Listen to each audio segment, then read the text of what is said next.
The last lesson in this course will be about reducing overhead and improving efficiency in healthcare organizations. We spent a lot of time in this lesson talking about how to analyze costs and how to assess profitability across different departments and service lines in an organization. In this last section, we're going to give you some practical tips that you can use to help a company reduce their costs and improve their bottom line. Now, the first topic that we'll dive into here is overhead, which again is represented by non-patient care expenses that support healthcare operations.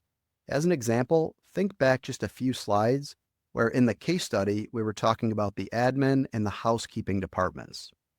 And overhead expenses are important to track because they're estimated to be between 25 and 40% of a hospital's total costs. And as you can see, that's a pretty huge chunk of the expenses that are showing up on the income statement. Now, overhead waste can be contributed to a number of different things, but there's a few common examples that tend to come up time and time again. First, inefficient admin processes. So as a quick example of this, if we have a physician's office and they're using an outdated or a manual billing system, that might mean admin staff need to enter the same data multiple times, maybe into multiple different systems, which can cause a variety of issues like billing delays, maybe claim denials, or errors that just require rework. And this is just one simple example that leads to higher admin costs, it slows down our cash flow cycle, and it also puts an increased burden on those staff members. That could be really frustrating to work with. The second example is underutilized space and equipment. Now, these are assets like land, buildings, and equipment that are very expensive for a business to invest in. And if they're not regularly being used to provide patient care, those assets are quickly going to eat into your profit margin and drag down that ROI. So it's important for management to make sure that they actually need the equipment and the space that they're investing in. If they find out that they don't need certain space, or maybe if we have equipment that's outdated or just underutilized, it might make sense to look into selling off some of those assets. A third area where we see a lot of overhead waste is related to supply chain waste. And there's a lot of examples of this, but a simple one could be a hospital that regularly overorders on medical supplies without tracking any of that usage data. And this is super common in cases where companies might agree to an auto-subscribe model where supplies keep rolling in week after week or maybe month after month, regardless of if those supplies are actually needed or not.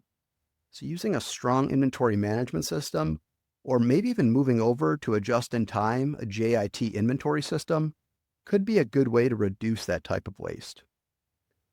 The fourth example is high energy and utility costs, and these can be a bit sneaky. When you think about a hospital, they require a pretty huge investment in infrastructure and utilities. Think about it. These hospitals need lighting, heating, and AC, and they need them to be on 24/7. And even beyond that, they need a backup plan in case any of these go down. So like a generator might be used by some of these organizations to have a backup source for the utilities. As you can probably imagine, the monthly bills for these utilities can be extremely high. While this comes with the territory to a degree, there are still some ways that we can at least reduce that cost a bit. And some examples might be using more efficient systems, maybe powering off medical equipment when we're not using it, or just shutting off lights or other resources when they're not in use by personnel. There's also a lot of automated technologies that can help us with this type of issue.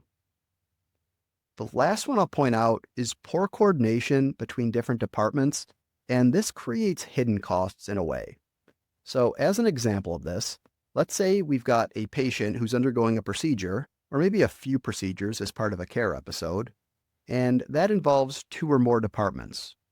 There's a risk that information might not be communicated between those 2 departments, and that can lead to things like maybe duplicate tests getting ordered, the patient being sent to the wrong office, or maybe the patient staying in a hospital and occupying a bed for longer than they need to be. So it's really important to make sure that our teams communicate efficiently and that they have the right tools to do this. We briefly touched on a few strategies to reduce overhead waste on the last slide, but it's worth taking the time to do a deeper dive here. The first recommendation is to automate administrative tasks as much as possible.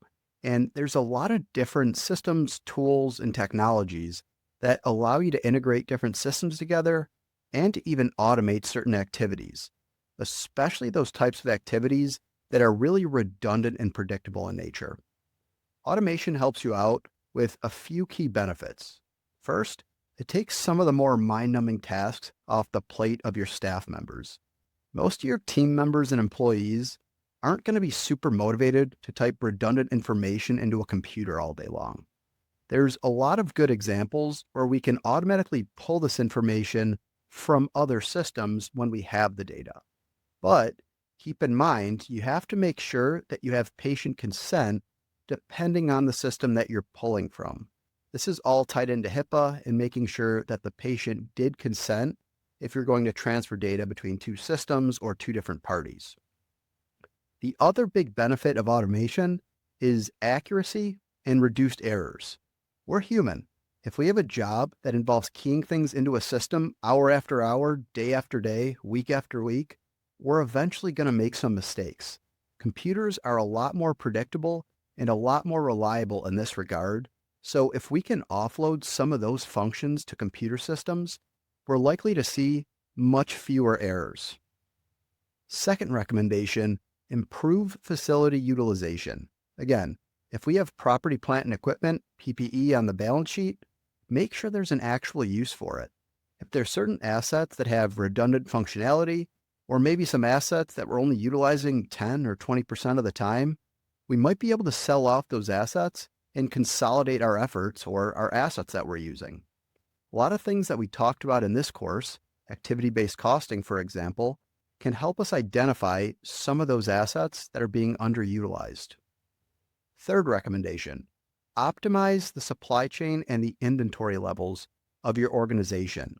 Similar to the last bullet point, it's a great practice to make sure that we're not overstocking on supplies or other minor assets that we don't need, minor being in quotes if you couldn't tell.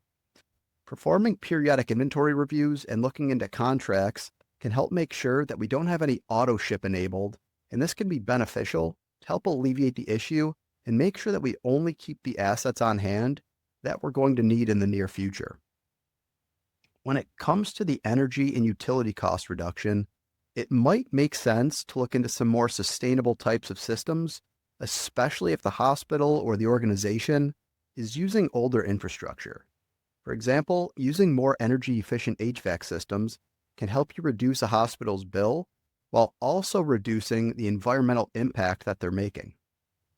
And lastly, enhancing staff productivity. There's a number of different ways that this could be done, but a few examples are investing in more modern tools that help people complete their daily tasks and making sure that different departments and even people in the same department are communicating effectively. And not only will this reduce the amount of money being spent on staff salaries, for reasons that we mentioned earlier, it'll also result in a much more seamless patient experience, and it kind of gives you that benefit we talked about under bullet number 1, because a lot of these newer, more modern systems have a lot of automation built into them. In this last slide, we're going to finish off by talking about some of the best practices to make sure that healthcare organizations build sustainable efficiency into their processes. This is an important topic because healthcare is an industry that has the potential to make a significant environmental impact. It's really important that healthcare organizations make efforts to reduce their footprint, which can also help improve the public's perception of the organization, can help them reduce costs, and it leads to an overall healthier environment. So the first recommendation is to benchmark costs against industry standards. Anyone who performed financial analysis is probably familiar with this concept. In order to compare two companies, we typically use benchmarks. So for example, if I'm comparing Ford against Chevy, I can look at Ford's current ratio, look at Chevy's current ratio, and then look at the benchmark current ratio for the automotive industry. And this gives me an idea of how each company is performing against each other and compared to the industry as a whole. In a similar way, we can look at a hospital's costs or relevant financial ratios, and we can compare those metrics to a benchmark. And this will give us a sense of their performance across the industry. Secondly, engage your frontline staff in different initiatives, especially when it comes to identifying waste and opportunities for improvement. There's this great quote that I love from the book CEO Tools that says, "Your employees know the answers to your biggest problems. They just stopped telling you because you stopped listening." And I think that statement applies to a lot of businesses. When top management gets into the habit of just making decisions for everyone across the org without soliciting any advice or feedback, they're ignoring a huge opportunity for the business. People on the front lines, they know the good, the bad, and the ugly. And if you ask those individuals about common problems or challenges that they face, it's really likely that they'll have a laundry list ready for you. And a lot of those people already have some great ideas for addressing a lot of those challenges. So tap into your employees. Third, rely on data to help make your decisions. I've already made this point a couple of times, but it's worth repeating, and it's pretty much the theme of a lot of what we've covered today. We're living in a time where data is more accessible than ever, and if we're able to analyze and listen to that data, more often than not, it's going to lead us where we're looking to go. In this course, we gave just a couple examples of how companies can leverage their data to improve operations. That's a huge opportunity for a lot of organizations in this field. And lastly, once a company implements the strategies and tools, they need to continuously monitor and refine them. This isn't a set it and forget it type of activity.